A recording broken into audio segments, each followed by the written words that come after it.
Միքայելն է Սուրբ Աննա եկեղեցու միջադեպի մասնակիցներից։ Ազատ է արձակվել, բայց դեռ մեղադրյալի կարգավիճակում է։ Խափանման միջոց է ընտրվել երկրից բացակայելու արգելքը։ Ես շատ լավ եմ,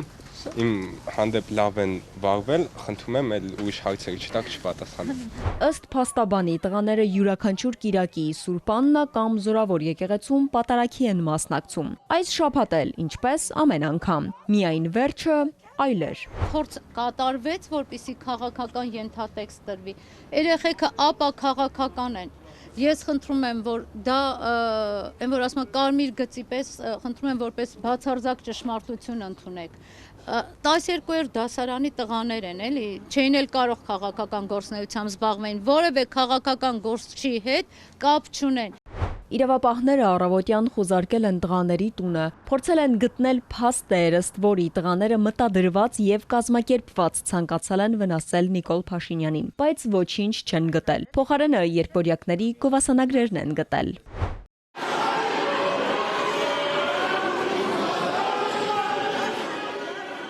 Փաստաբանի ձևակերպմամբ ինչ որ գործողություն կա, բայց դա հարված անվանել չի կարելի։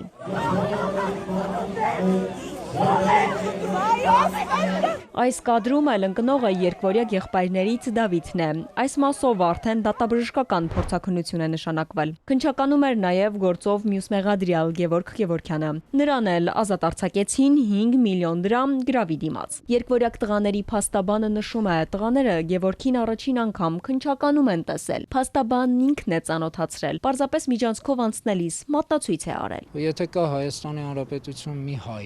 կամ առավել եւս քրիստոնյա, ով Սուրբ Պատարագի ժամանակ ծաղկազարդի օրը թույլ է տալիս, որ ինչ որ մեկը